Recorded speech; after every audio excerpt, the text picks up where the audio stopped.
Welcome to the Every Temple podcast. My name is Tony, and this is my co-host Janelle. Hello. And together we want to talk about every temple of the Church of Jesus Christ of Latter-day Saints. Thank you for joining us.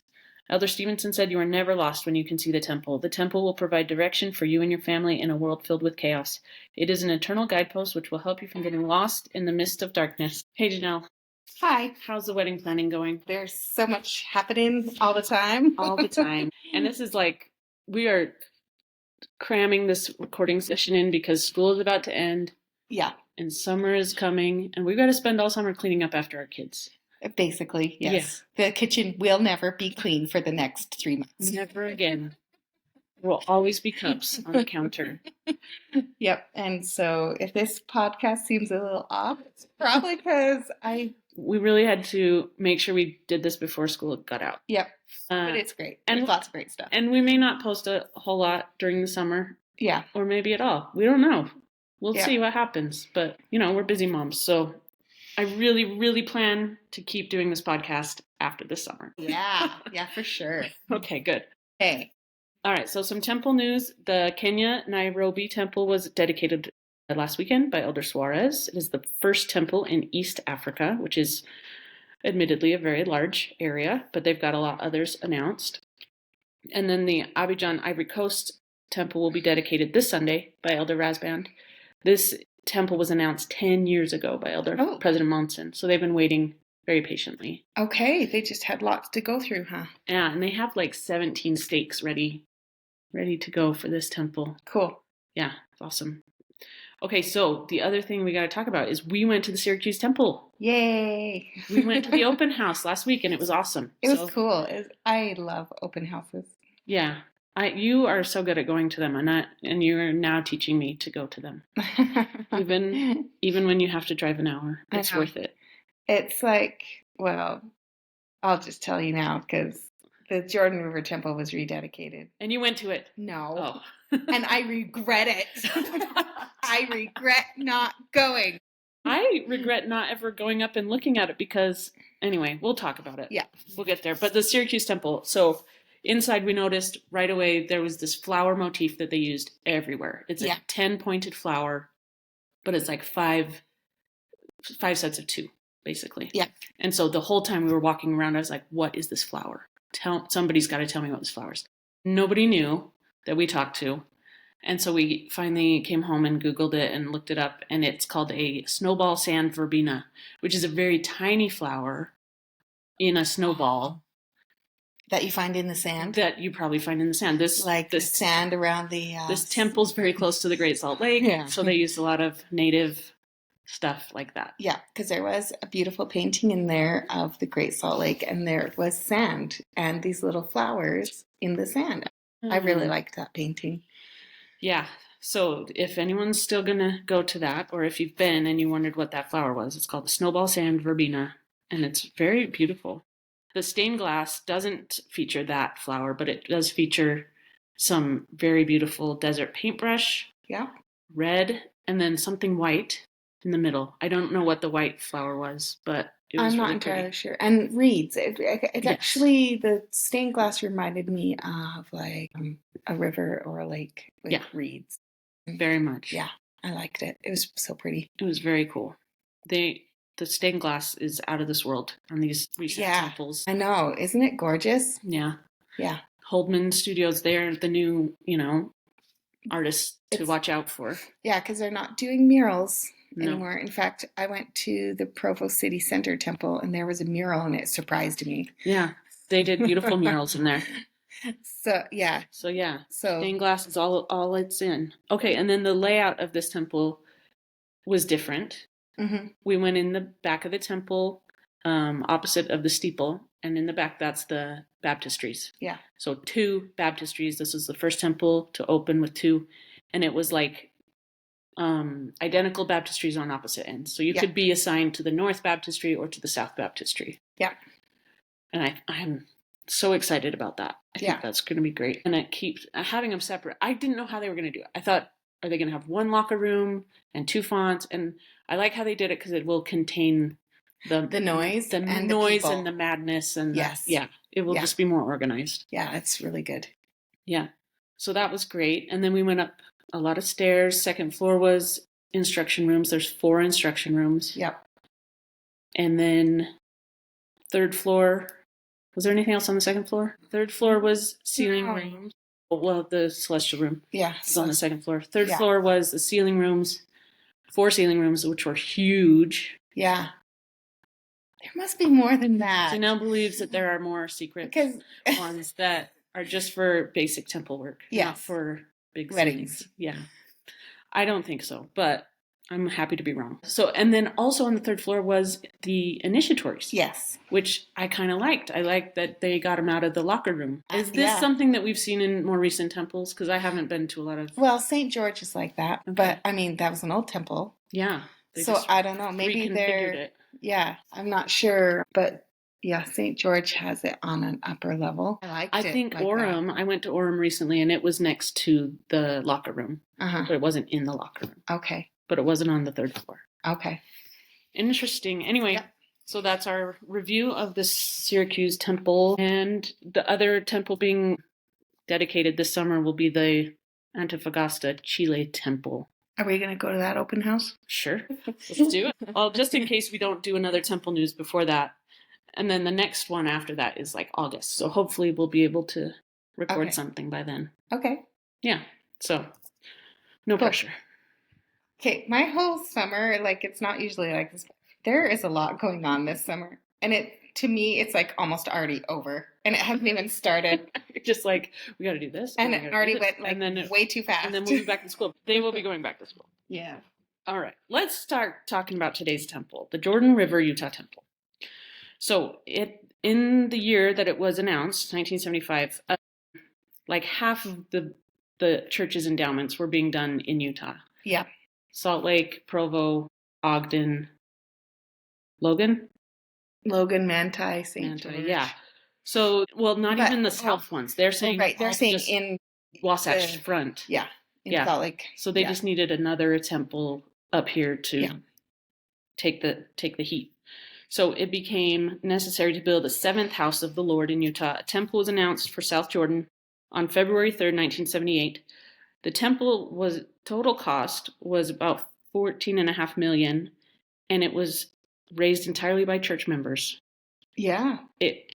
The construction and its maintenance costs for many years were entirely funded by local members. Yeah. And the land was also just donated. Yeah. Which is amazing. Yeah. Somebody had bought it like a long time ago for like $2. $2 an acre. And oh yeah, that's right. And that just remained in the family for a long time until they donated it. Yeah, amazing. Yeah. That's awesome. Do you want to know what some people did for raising funds? Yeah, I didn't read about this. Okay. One woman that was struggling to give up smoking committed to her bishop to not only give up her habit, but to donate to the temple fund what she had been spending on cigarettes. That's one way to do it. Yeah, I'm like... That's amazing. Yeah, it made me think about just, okay, if I want to become a better person, more holy, I need to give something up. Sacrifice. Yeah, sacrifice.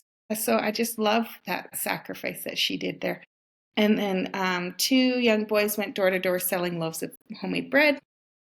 And they sold about 30 loaves. I mean, it's just, they're small, big things. And one man went without lunch every day for a year to save and give $1 per day. That's impressive. Yeah. They're just little things that people did to make room to donate money. Amazing. So, yeah, I liked it. It's really good. During construction, well, I don't have much about the construction, but the groundbreaking. Did you get this story? Oh, yeah, it's a good one.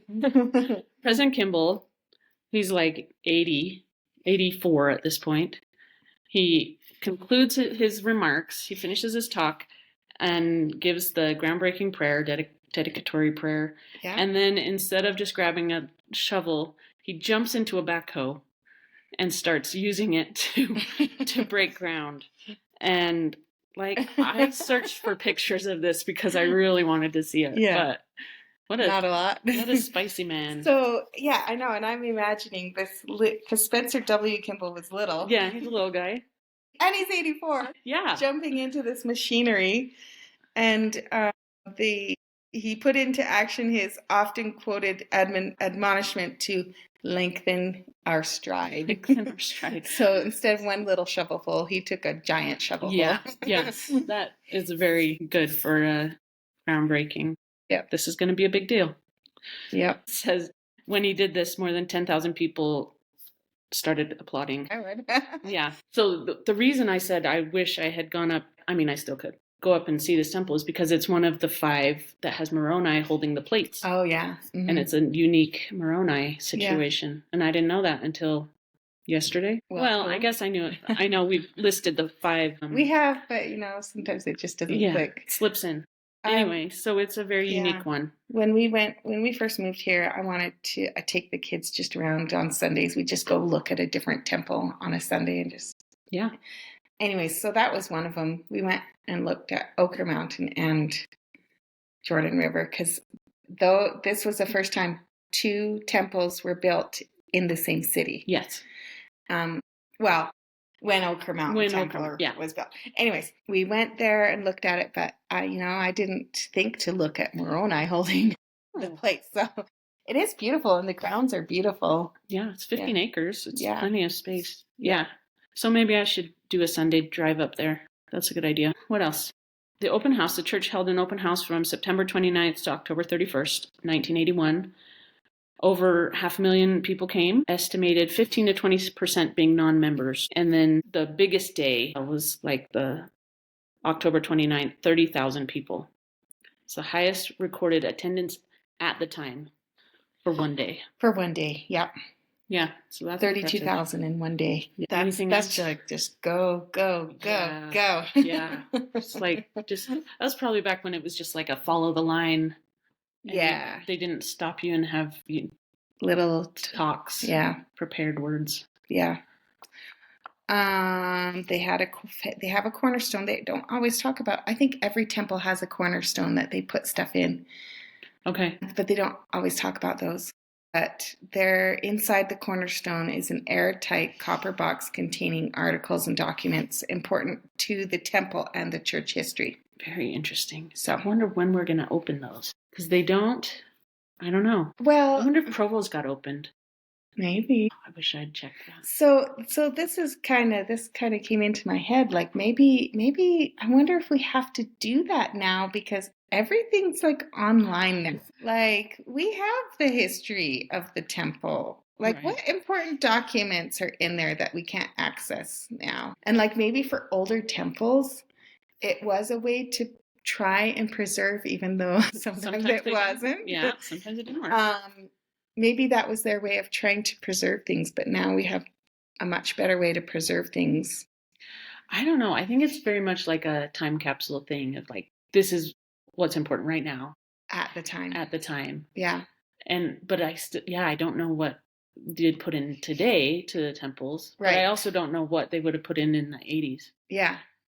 It's interesting. Like what important documents are in there? Yeah. Yeah. I want to know. Yeah. Like a book that was just published by the prophet or something? Maybe. I don't know. Feels like we have access to that now. I don't know. Yeah. Interesting. Why don't you tell us a little bit more about the exterior? Okay. The exterior is made out of cast stone with white marble chips. And like there's different kind of towers, kind of similar to Tokyo and Seattle, just the way they're designed. Like I shouldn't say towers, but... There's one tower, but it has those fins. The fins, yeah. Yeah. And that's the technical architectural term. Yeah. No. I don't know. That's the one I made up. Fins is a great word for that, though. So they contain fiberglass and semlite to reduce weight. So they look the same, but they're lighter. Yeah. Yeah. And the Moroni is also like a smaller version of the one they did in DC? Probably, yeah. Yeah, smaller and lighter, but that's fine. And then inside they have 6 instruction rooms. Yep. And a ton, we'll get to this, but a ton of 13 ceiling rooms, which is it 13? It's like the second most, 16 ceiling rooms. Yeah, 16. which will be the second most after Salt Lake, I bet, or something like that.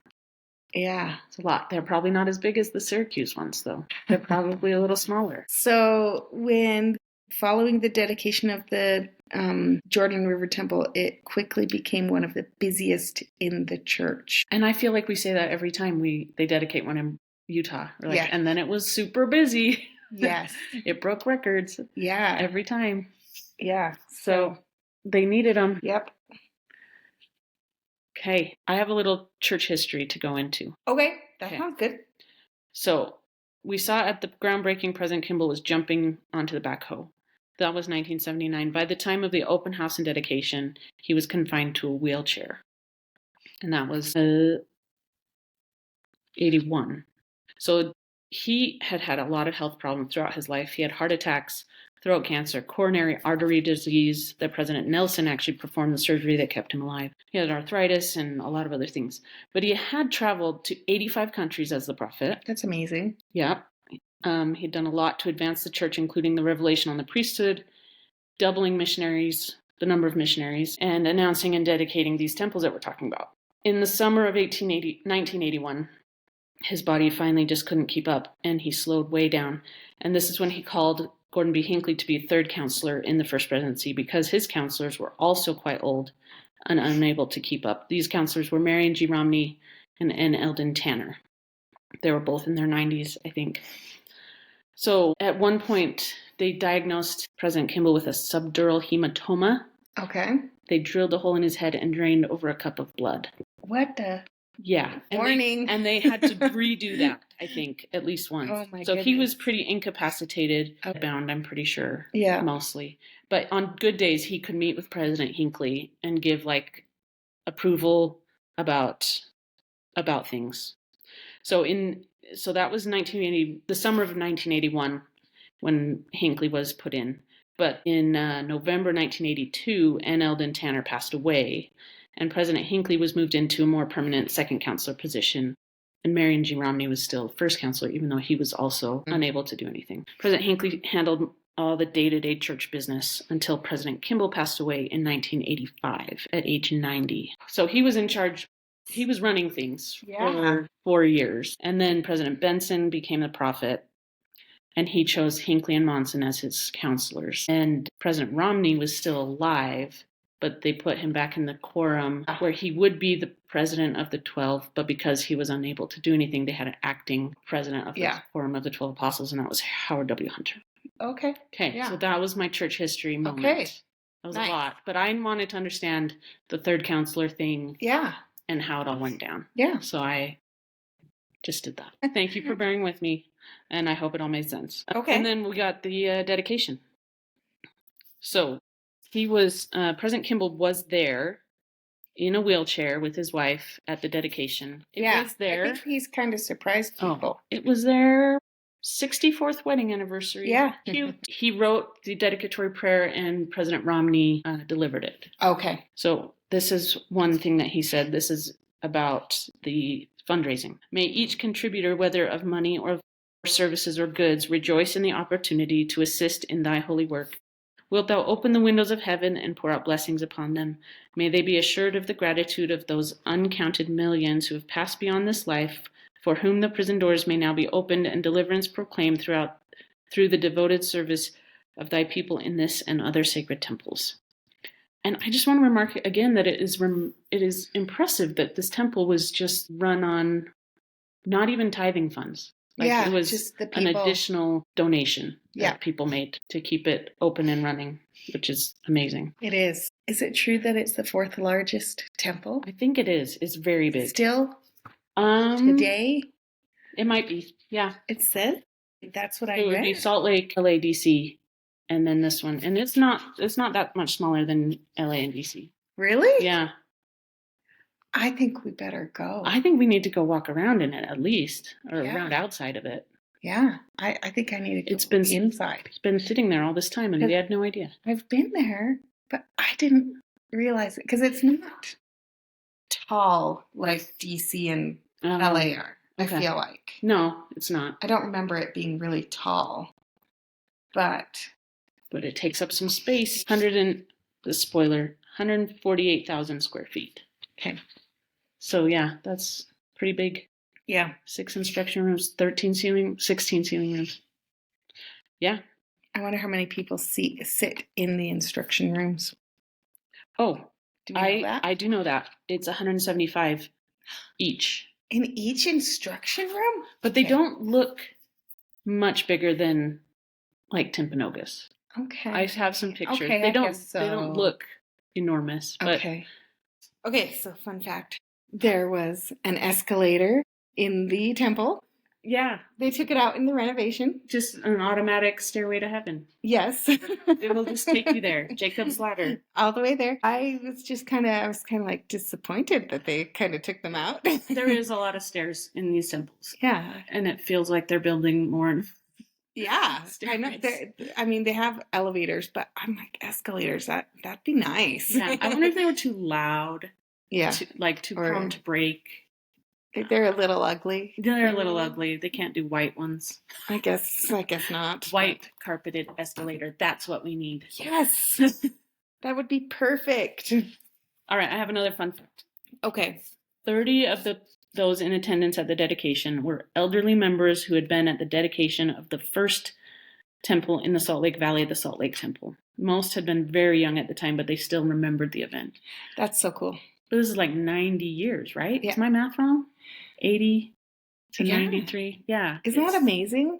It's a long time ago. Yeah, they must have been really old. Yeah. 30 of them. Yeah. And yeah. But remember, everybody got to go to the open house at the Salt Lake Temple. They made time for everybody. Oh, like at the dedication? Yeah. Yeah, that's true. And the children and everything? Yeah. Yes. Yep. That was really neat. Primary children. And it would have been so memorable. It would have been very memorable for them for the Salt Lake Temple because it had been being built for 40 years. That they would not forget that memory. No, I don't think so. But the fact that they were still alive was very impressive. That's pretty cool. All right. So temple's very busy. It's very productive. There was a renovation. I mean, I'm sure it was renovated many times, but they closed it, renovation, rededicated it in 2016, 2018. And they kind of reconfigured some of the areas and made a separate entrance for the baptistry. And took out the escalators. Yeah, dang. And they made a separate exit for bride and groom. Yes. Because we know those can get crowded. Yes. And it was rededicated May 2018 by Henry B. Eyring. Fun fact about Henry B. Eyring. Okay. His uncle was President Kimball. Yeah. And President Romney, who read the prayer in the original dedication, was President Eyring's father's first cousin. Small world. So it was his first cousin once removed. Right. There you go. So President Eyring's he's a big deal. That's cool. Anything else? Well, when it was being built, it was built on a section of land that had 2 different zoning laws. And so one of the zoning laws, they couldn't have a building that was too tall. I don't know how. Oh, okay. But it just so happened that the part where the spire's on and the tall part's on is on the other part of the zoning laws where you can have it tall. That is so weird to me. First of all, the land was donated. So that means it was all owned by one person. It's 15 acres, but still. Amazing. I just don't know why they're zoning things like that. I don't know how government works, but... Yeah, I don't know why they decide to do that. Thankfully... But also, it seems like in Utah, you're going to bend the rules for a temple. Maybe you would hope so. Me. That's just me. I think they're going to do that. I think we might be surprised if we ever get into what actually happens. We will find out in the future, as we look at more temples, how many zoning laws were fought about each one. Yep. Because steeples are a thing that people do not like. That is true. So, this temple, it started when it was first dedicated they had more than 1,000 temple workers. Yeah, that's a lot. And today they have 4,500 temple workers. So not all at one time. No. I made that mistake before. They have a shift. They have a shift. Maybe once. Some of them would be once a week. Some would maybe be less than that. I don't know. But that's a ton. That's a lot. I mean, we read that in Provo they had 2,000. Yeah. Well, I guess I think we need to go because I'm like, this is the fourth largest temple. I know. It sounds like one we need to be visiting. And they have to have 4,500 temple workers? Yeah, I'm just thinking, like, if we can't figure out time to record a podcast, how are we going to find time to go to the temple? Sure. I mean, during the summer. I'm totally game to go when kids are occupied. That is completely true. I usually make a lot of plans in the summer and only do a fraction of them. That's fair. So, anyway, I was reading some of some of these 94-year-old patrons are still driving themselves to the temple twice a week, and they pull out their walkers from the parking lot and get to the door. And it must have been one of the matrons that was talking about this, and she just loves it. She says there's one temple worker that was released at the age of 101. They lived another year and a half before they passed away. That's impressive. Yeah, and there's just a lot of elderly people. So there's this cute little thing. Someone asked a 4-year-old what he likes best about the temple. And thinking the child would say something about the decor and how pretty it is, the child responded, "I like all those grandmas in their nightgowns." Which is just the white dresses. Yes, I think that's so funny. Here's a hot take. Okay. My friend that works at the temple, she's like, you know what? A lot of elderly people come and they're already dressed in their white clothes. It just makes it easier for them if they can just be dressed. And they come dressed in their white clothes. Yeah. Or like maybe put a coat on. But just come already dressed because it's just easier. Totally see that. Yes. Yeah. So if you are listening to this podcast and that sounds good to you, go for it. That's a good idea. Yeah. So in the region, just in Salt Lake Valley, here's some other temples that you could see nearby. Okay. Yes. Ochre Mountain Temple. Yes. Draper Temple. Yeah, you could see all three of them all at once. From Draper, you can see most of these. Taylorsville, you've been to that one. Yeah. I look at it every time I drive to the airport. Salt Lake Temple. And then there is a temple announced in West Jordan. Even further west. Okay. Edge of the valley west. Jordan. Okay. So it has a location. It doesn't have any, I think they have a rendering. This temple district has 45 stakes. And okay. 32 sessions per day, every half hour. No. That's so busy. It's very busy. It's a very busy temple. And when I was looking through for an appointment, this is how I faked an appointment to get this information. All right. Some of them were full. Yeah. Yeah. Like, I know. 175 seats. And it's full? And it's full. That's amazing to me. Because there's other temples around there. Because it used to have 110 stakes. Yeah. And now it's down to 45. Yeah. And it's still just busy. Yep. It's all those old people that have nothing else to do. Yeah. Good thing they, I don't remember what I was just going to say. Good thing they have that temple. And I should say nothing else to do. They want to spend their time there. They are very dedicated twice a week. Well, I read a story also. I can't remember who it was. Maybe President Benson. There was when Rex Lee was put in as the president at BYU. It was a Friday morning. And there were a lot of general authorities there, but they were like, why isn't President Benson here? He was the prophet. When they talked to him later, he was like, well, that's my temple day. Friday morning, that's when I go to the temple. Nothing's going to stop him from going to the temple Friday morning. Well, that's a good way to do things. And after we had to start making appointments after COVID, President Nelson said, you know what, just get used to it and start scheduling in your appointments. And, that's not a bad idea. That to help us to make it more regular and make it more intentional is to make sure that you're just have a day, have a time, schedule it ahead of time. It helps. One time we went and tried 4 months ahead of time. We'd schedule a bunch of like baptisms or whatever. Yeah. And it felt like we were going every week. And I'm like, okay, wow, how many appointments did we make? And it forced us to go. Yeah. The scheduler doesn't allow you to do more than like 2 months in advance now. Yeah, I don't know how that worked. But maybe there was a glitch that day. You got to always be making that. As soon as you finish a session, you got to get on and make your next appointment. Maybe it was only 2 months and it felt like 4. Yeah, totally. No, but that kind of system helps me too. It's like if it's in my book, It's on my calendar. I'm going to go. Yeah. Because that's how I structure my life. I'm always telling my family, like, is it on my calendar? Because if it's not, I don't know what's happening. Yeah. Yeah. True. So that is great. Do you have anything else? Okay. I guess the majority of the walls in the temple have vinyl wall coverings. So like Is it like wallpaper? Yeah, wallpaper, but it's vinyl. Okay. And the wall coverings are all type 2 vinyl, which increases durability and ease of maintenance. Easy to clean. And they would have made certain motifs, like custom built, but I thought that was interesting. Vinyl. Yeah, we were able to get pictures inside, and they have this interesting motif of like 3 loops. Yeah. Everywhere. Oh, I didn't save any of those pictures. But also they have the same stained glass pattern, not the same pattern, but the same way of doing the stained glass that we saw in Tokyo and DC, Seattle. Yeah. And where it's like dark at the bottom and it goes up and it's lighter. It's not a Holdman stained glass, but it's the 80s version of that. Okay. It's pretty.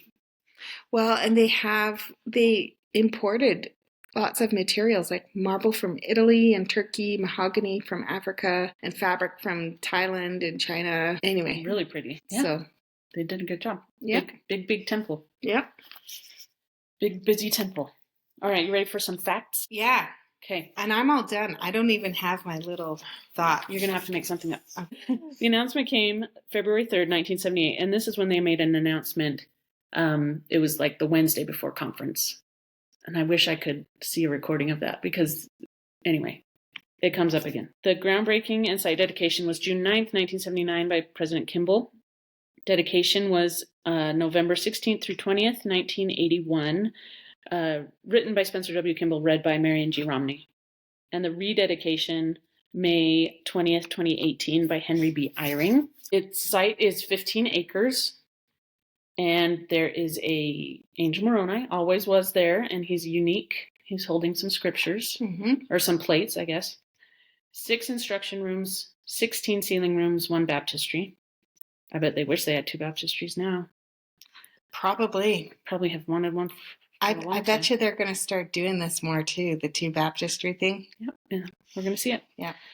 So total square footage is 148,236 square feet, and it is 219 feet tall with that spire. All right, Janelle, what are your final thoughts? My final thoughts are, even though we're so busy this summer, we're going to find time. Let's make time for the temple, for the Lord. Let's take time to go up. It's not a vacation from our spirituality. That is a very good final thought. Okay, I appreciate that. I do too, because it's a definite reminder for me. Maybe after your wedding, we can make up an appointment. Yeah, I love it. We'll do it. Thank you for being with us as we discuss the Jordan River, Utah temple. If you have more stories about this or another temple, please share it with us on our Instagram and Facebook pages at Every Temple Podcast. And if you learned something, please share this podcast with a friend. We're available on every podcast library that we know of. We will see you in the next episode where we talk about the Atlanta, Georgia temple, but we don't know when that will be. So we're going to, stay tuned. Use the summer to catch up. Because we know that we've released 22 episodes. This is the end of our season 2. Yeah. Which is another reason we wanted to finish this one. They're all fun? Yeah. I think so. They're all smart. They're all amazing. People that listen to this podcast are smart and amazing. Yep. Join the club. If we don't release Atlanta this summer, we will release it when school gets back in, I'm sure. For sure.